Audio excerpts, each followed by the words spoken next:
ரிஷபராசி அன்பு நேயர்கள் அனைவருக்கும் வணக்கங்க. இன்றைக்கி நம்ம சேனலில் என்ன மாதிரியான விஷயம் பார்க்க போகிறோன்னா, ரிஷபராசிக்காரங்களுக்கு அடுத்தடுத்து வரக்கூடிய நாட்களில் எப்படி இருக்க போகுது, என்ன மாதிரியான மாற்றம் கிடைக்க போகுது அப்படிங்கிறத பற்றியும், மேலும் உங்களுடைய குணங்கள் எப்படிப்பட்டவை, நீங்கள் வணங்க வேண்டிய தெய்வம் என்ன, செய்ய வேண்டிய பரிகாரங்கள் என்ன அப்படிங்கிறத பற்றி தான் நான் இன்றைக்கி இந்த பதிவின் மூலியமாக உங்கள்கிட்ட ஷேர் பண்ணிக்க போகிறேன். இந்த பதிவில் சொல்லக்கூடிய எல்லா விஷயமும் கண்டிப்பாக இந்த ரிஷபராசிக்காரங்களுக்கு ரொம்பவே பயன் தரக்கூடிய விஷயமாக தான் இருக்க போகுது. ஸோ வீடியோவை ஸ்கிப் பண்ணாமல் தொடர்ச்சியாக பாருங்கள்.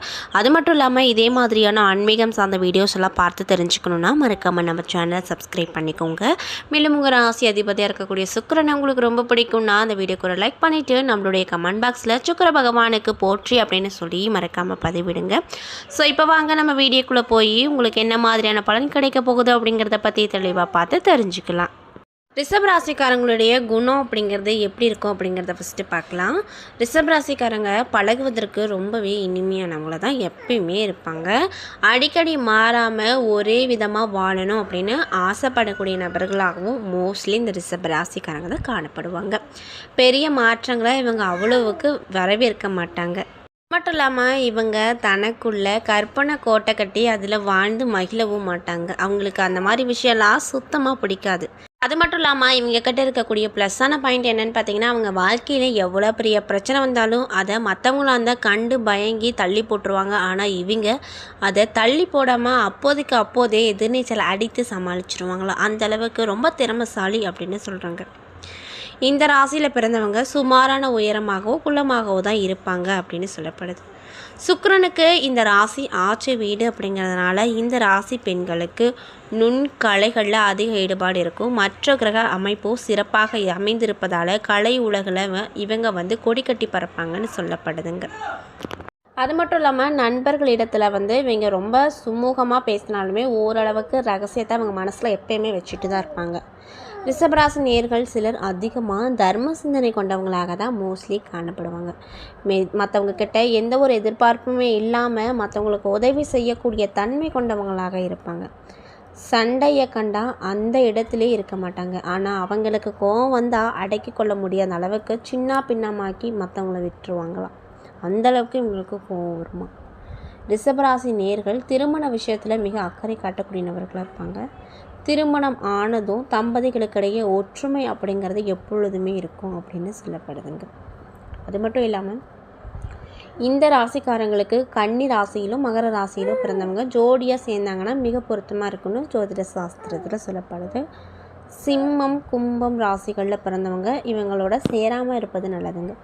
ரிஷப ராசிக்கு சுக்கிரன் சொந்த வீட்டுக்காரனாகவும் சந்திரன் உச்சனாகவும் இருப்பதால் இந்த ராசிக்காரங்க மன வாழ்க்கையில் ரொம்ப மகிழ்ச்சிகரமாக இருப்பாங்கன்னு சொல்கிறாங்க. நீண்ட கால தம்பதியரிடையே கனிவும் நெருக்கமும் எப்பொழுதுமே இருக்கும் அப்படின்னு சொல்லப்படுதுங்க. மேலும் இந்த ராசி பெண்கள் தங்களுடைய விஷயத்தில் வாழ்க்கை விஷயத்தில் ரொம்ப அக்கறையாக இருப்பாங்க. தனக்கு ஒன்றுன்னா அதை உடனே தட்டி கேட்கக்கூடிய நபர்களாகவும் இருப்பாங்க. மேலும் விவசாயம், தோட்ட வேலை, பூச்செடி வளர்ப்பு, கட்டிடக்கலை, ரியல் எஸ்டேட், ஆன்மீக சேவை முதலியவற்றில் ஈடுபட்டு இருக்கக்கூடியவங்க மோஸ்ட்லி இந்த ரிஷப ராசி சேர்ந்தவங்கள தான் இருப்பாங்க அப்படின்னு சொல்லப்படுது. அது மட்டும் இல்லாமல் இவங்க உள்ளே ஒன்று வெளியே ஒன்றுலாம் பேச மாட்டாங்க. எதாக இருந்தாலுமே ஸ்ட்ரெயிட் ஃபார்வர்டாக பட்டுன்னு பேசுகிற நபர்களாக தான் இருப்பாங்க. இதனாலேயே இவங்களுக்கு நண்பர்கள் வட்டாரத்தில் இவங்களுக்கு ஃப்ரெண்ட்ஷிப் அப்படிங்கிறது கொஞ்சம் கம்மியாக தான் இருக்கும் அப்படின்னு சொல்லப்படுது. இப்படிப்பட்ட அன்பு நேயர்களுக்கு அடுத்தடுத்து வரக்கூடிய காலங்கள் எப்படி இருக்க போகுது, என்ன மாற்றம் கிடைக்க போகுது அப்படிங்கிறத பற்றி தான் நான் இந்த பதிவில் உங்கள்கிட்ட ஷேர் பண்ணிக்க போகிறேன். இந்த பதிவில் சொல்லக்கூடிய எல்லா விஷயமும் கண்டிப்பாக உங்களுக்கு பயன் தரக்கூடிய விஷயமாக தான் இருக்க போகுது. ஸோ வீடியோ ஸ்கிப் பண்ணாமல் தொடர்ச்சியாக பாருங்கள். அது மட்டும் இல்லாமல் இந்த பதிவை ரிஷபராசிக்காரங்க பார்த்துட்ருக்கீங்க அப்படின்னா நான் சொன்ன விஷயம்லாம் கரெக்டாக இருந்துச்சுன்னா நம்மளுடைய கமெண்ட் பாக்ஸில் உண்மை அப்படின்னு சொல்லி மறக்காமல் பதிவிடுங்க. ஸோ இப்போ வாங்க ரிஷபராசிக்காரங்களுக்கு அடுத்தடுத்து வரக்கூடிய நாட்கள் அப்படிங்கிறது எப்படி இருக்க போகுது அப்படிங்கிறத பற்றி தெளிவாக பார்த்து தெரிஞ்சுக்கலாம். ரிஷபராசிக்காரங்களுக்கு இந்த காலகட்டம் எப்படி இருக்குன்னு பார்த்தீங்கன்னா, நீங்கள் ஏதாவது ஒரு வகையில் உதவி கேட்டிருப்பீங்க, பண விஷயத்தில் ஏதாவது மற்றவங்கக்கிட்ட உதவி கேட்டிருப்பீங்க. அந்த விஷயம் அதாவது பண வரவில் உங்களுக்கு ஓரளவுக்கு தான் ஏற்றம் கிடைக்கும். செலவுகளில் திட்டமிடுவது அவசியம். ஏன்னா உங்களுக்கு தேவையில்லாத செலவு அமைவதால் பண விஷயத்தில் ரொம்ப ஜாக்கிரதையாக இருங்க. சகோதரர் வகையில், அதாவது உங்கள் கூட பிறந்த சகோதரர் வகையில் இருந்து வந்த கருத்து வேறுபாடுகளும் கசப்பு உணர்வுகளும் மாறி சுமூகமான உறவு உங்கள் இருவருக்கும் ஏற்படும். உங்கள் முயற்சிக்கு வாழ்க்கை துணையின் ஆதரவும் தேவையான உதவியும் பக்கபலமாக நிற்கும்.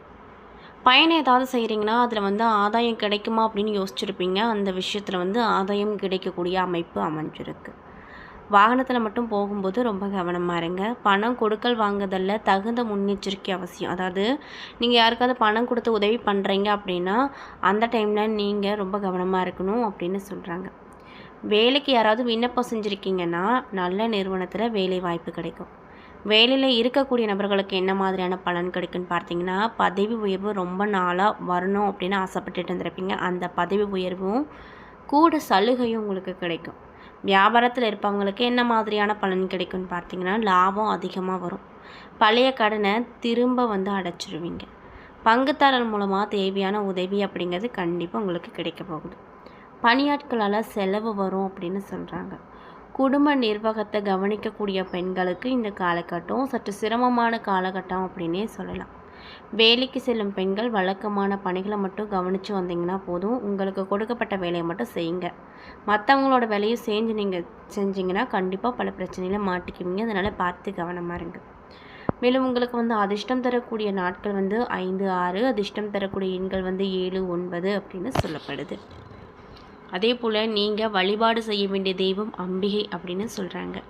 ரிஷப ராசியில் கார்த்திகை 2, 3 பாதங்களும், ரோகிணி, மிருகசீரிசம் 1, 2 பாதங்கள் என நட்சத்திரங்கள் இருக்குது. கிரகநிலையை பார்க்கும்போது ராசியில் சூரியன் இருக்கார். தனவாக்கு குடும்பஸ்தானத்தில் புதன் சுக்கிரன் இருக்காங்க. தைரிய வீரிய ஸ்தானத்தில் குரு பகவான் இருக்கார்.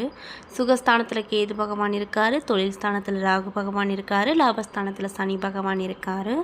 அயனசைன போகஸ்தானத்தில் செவ்வாய் என கிரகநிலைகள் அமைஞ்சிருக்கு. இதனால் உங்களுக்கு வரக்கூடிய காலங்கள் எப்படி இருக்குன்னு பார்த்தீங்கன்னா, பண வசதி கூடும். தெய்வ சிந்தனை அப்படிங்கிறது உங்களுக்கு ஜாஸ்தியாகும். கோவிலுக்கு போயிட்டு வரலாம் அப்படிங்கிற எண்ணம் மேலோங்கும். வாழ்க்கையில் இருந்து வந்த அதிருப்தியெல்லாம் நீங்கள் போகுதுங்க. எதிர்பார்த்த தகவல், அதாவது நீங்கள் ரொம்ப எதிர்பார்த்துட்ருக்கிற ஒரு விஷயம் இப்போ நடக்கும். இடமாற்றம் கிடைக்கும். இடமாற்றம்னா தொழிலையாக இருந்தாலும் சரி, வீடு மாற்றமாக இருந்தாலும் சரி, இல்லை ஏதாவது கடை வேறு பக்கம் மாற்றுறீங்க அப்படின்னு அந்த ஐடியாவில் இருக்கிறவங்களுக்கு இந்த காலகட்டத்தில் அந்த மாற்றம் உண்டாகும். எதிர்பாராத திடீரென செலவு வரும். அதனால் எப்பொழுதுமே உங்கள் கையில் பணம் வச்சுட்டே இருங்க. தொழில் வியாபாரத்தில் திடீரென செலவு வரும். எதிர்பார்த்த லாபம் உங்களுக்கு குறையலாம். அதாவது நீங்கள் கணக்கு போட்டு ஒரு லாபத்தை வச்சுருப்பீங்க, அந்த விஷயம் குறையக்கூடும். புதிய ஆர்டருக்காக கூடுதலாக அலைய வேண்டிய நிலை வரும். உத்தியோகத்தில் இருக்கக்கூடிய ரிஷப ராசிக்காரங்களுக்கு இந்த காலகட்டம் எப்படி இருக்க போகுதுன்னு பார்த்தீங்கன்னா, கடுமையாக உழைக்க வேண்டிய காலமாக அமைஞ்சிருக்கு. என்னதான் நீங்கள் செஞ்சாலும் அதற்கான சலுகையும் இப்போதைக்கு கிடைக்காது அப்படின்னு சொல்கிறாங்க. குடும்பத்தில் அடுத்தவங்களால் திடீர்னு பிரச்சனைகள் தலை தூக்கலாம். உங்கள் கருத்தை மாற்று கருத்தாக உண்டாக்கலாம். கணவன் மனைவிக்கிடையே மனம் விட்டு பேசுவது நன்மையை கொடுக்கும். உங்களுக்கு இடையே சண்டை சச்சரவு எதுவும் வராமல் தடுக்கும். பெண்களுக்கு மனதில் இருந்த சோர்வு நீங்கி உற்சாகமாக காணப்படுவீங்க. அந்த உற்சாகத்தோடு வீட்டில் இருக்கக்கூடிய அனைத்து விதமான வேலைகளையும் செஞ்சுருவீங்க. கலைத்துறையில் இருப்பவங்களுக்கு எந்த விவகாரத்திலும் சிக்கினாலும் சாமர்த்தியமாக மற்றவங்கள் முன் நிறுத்தி தப்பித்து கொள்ளக்கூடிய அளவுக்கு உங்களுக்கு ஆற்றல் கிடைக்கும். அரசியல் துறையில் இருப்பவங்களுக்கு உங்கள் வளர்ச்சியில் இருந்து முட்டுக்கட்டையெல்லாம் நீங்கள் போகுது. மாணவர்களுக்கு கல்வியில் முன்னேற்றம் பார்ப்பதில் ஆர்வம் கிடைக்குங்க. மனதில் புதுவிதமான உற்சாகம் வரும். மேலும் கார்த்திகை 2, 3, 4ஆம் பாத நட்சத்திர நண்பர்களுக்கு இந்த காலகட்டம் எப்படி இருக்குன்னு பார்த்தீங்கன்னா, கடித போக்குவரத்து சாதகமான பலனை கொடுக்கும். கலைத்துறையில் இருப்பவங்களுக்கு புதிய நபர்களின் அறிமுகம் கிடைக்கும். அவங்கக்கிட்ட கவனமாக பழகுவது நல்லதுன்னு வலியுறுத்துகிறாங்க. தொழில் மந்தமாக காணப்பட்டாலுமே வரவேண்டிய வருமானம் வழக்கம் போல் வந்துக்கிட்டே இருக்கும். அதனால் கவலைப்படாதீங்க. கணவன் மனைவிக்கிடையே சந்தோஷம் நீடிக்கும். பிள்ளைகளுக்கு தேவையான ஆடை அணிகள் எல்லாம் வாங்கி கொடுத்து சந்தோஷப்படுவீங்க. அவங்களையும் சந்தோஷமாக பார்த்துக்குவீங்க. மேலும் ரோகிணி நட்சத்திர நண்பர்களுக்கு இந்த காலகட்டம் எப்படி இருக்குன்னு பார்த்தீங்கன்னா, வாக்குவாதத்தை தவிர்த்து கொள்வது ரொம்ப நல்லது. அரசியல் சார்ந்த துறையில் இருக்கக்கூடியவங்க நீங்கள் எப்படியாப்பட்ட காரியத்தில் எடுத்து வைத்தாலுமே அதில் வெற்றி மட்டுமே உங்களுக்கு கிடைக்கும். அந்த வெற்றியை பெறுவதற்கு நீங்கள் கூடுதலாக உழைக்க வேண்டிய நிலை வரும். சக மனிதர்களிடம் அனுசரித்து போங்க. முக்கியமாக குடும்ப நபர்களிடம் அனுசரித்து போங்க. எந்த ஒரு சண்டை சச்சரவும் வராது. சக மனிதர்களிடம் நீங்கள் பேசும் வார்த்தைகளில் கவனம் செலுத்த வேண்டும். மேலும் கவனச்சிதறல் காரணமாக உங்களுக்கு நிறைய விதமான பிரச்சனை வரும். அதனால் பார்த்து கவனமாக இருங்க. மனதில் இருந்து வந்த கவலை வருத்தெல்லாம் நீங்கி மகிழ்ச்சி கிடைக்கும். எல்லா முயற்சியிலையும் வெற்றி மட்டுமே நீங்கள் இந்த காலகட்டத்தில் பார்ப்பீங்க. மிருக சீரிஷம் 1, 2 பாத நட்சத்திர நண்பர்களுக்கு இந்த காலகட்டம் எப்படி இருக்குன்னு பார்த்தீங்கன்னா, கொடுத்த வாக்கை காப்பாற்ற பாடுபட வேண்டிய நிலை இருக்கும். இதனால் யாருக்கும் வாக்குறுதியை தராதீங்க. மற்றவங்க கிட்ட இருக்கக்கூடிய பிரச்சனைகளுக்கு வழியை சென்று உதவி செய்வதை முக்கியமாக நீங்கள் தவிர்த்துக்கணும். மாணவர்களுக்கு பாடங்களை படிப்பது பற்றிய கவலை நீங்கும். மனதில் புதுவிதமான உற்சாகம் பிறக்கும். தொழில் வியாபாரம் சீராக இருக்கும். தொழில் தொடர்பாக எடுக்கக்கூடிய முயற்சி எல்லாத்துலேயுமே வெற்றியை பார்ப்பீங்க. வியாபாரத்திற்கு தேவையான பண உதவி கிடைக்கும். போட்டிகள் குறையும். அதே போல் நீங்கள் என்ன மாதிரியான விஷயங்களை பரிகாரங்கள் மாதிரி பண்ணணும்னு பார்த்தீங்கன்னா, உங்களுக்கான இஷ்ட கடவுள் மகாலட்சுமி. அந்த மகாலட்சுமி தாயை வழிபட பண கஷ்டம் தீரும். வீட்டில் மகிழ்ச்சி கிடைக்கும். ஸோ இந்த பதிவை ரிஷப ராசிக்காரங்க பார்க்குறீங்கன்னா கண்டிப்பாக அந்த விஷயத்தை பரிகாரமாக தொடர்ச்சியாக வெள்ளிக்கிழமை தோறும் பண்ணிட்டு வாங்க. கண்டிப்பாக உங்களுக்கு அந்த மகாலட்சுமி அம்மன் நல்ல விதத்தில் நல்ல விஷயங்களை நிகழ்த்தி கொடுப்பாங்க. மேலும் உங்களுக்கு யாராவது ரிஷப ராசிக்காரங்க தெரிஞ்சவங்களாக இருந்தால் அவங்களுக்கும் இந்த விஷயத்தை ஷேர் பண்ணுங்கள். என்ன நண்பர்களே, இந்த பதிவுகளில் நம்ம ரிஷப ராசி அன்பு நேயர்கள் அனைவருக்கும் அடுத்து வரக்கூடிய காலங்களில் எப்படி இருக்க போகுது, என்ன விதமான மாற்றம் தரப்போகுது, என்னென்ன விஷயத்தில் நீங்கள் கவனமாக இருக்கணும், பரிகாரங்கள் மாதிரி பண்ணணும் அப்படிங்கிறத பற்றி தெளிவாகவும் விரிவாகவும் நான் இந்த பதிவில் உங்கள்கிட்ட ஷேர் பண்ணியிருப்பேன். இந்த பதிவில் சொல்லக்கூடிய எல்லா விஷயமும் கண்டிப்பாக உங்களுக்கு பயன் தரக்கூடிய விஷயமாக தான் அமைஞ்சிருக்கும். ஸோ வீடியோ பிடிச்சிருந்தால் லைக் பண்ணுங்கள், ஷேர் பண்ணுங்கள். அது மட்டும் இல்லாமல் இதே மாதிரியான ஆன்மீகம் சார்ந்த வீடியோஸை பார்க்கணுன்னா மறக்காமல் நம்ம சேனலை சப்ஸ்கிரைப் பண்ணிவிட்டு பாருங்கள். நன்றி.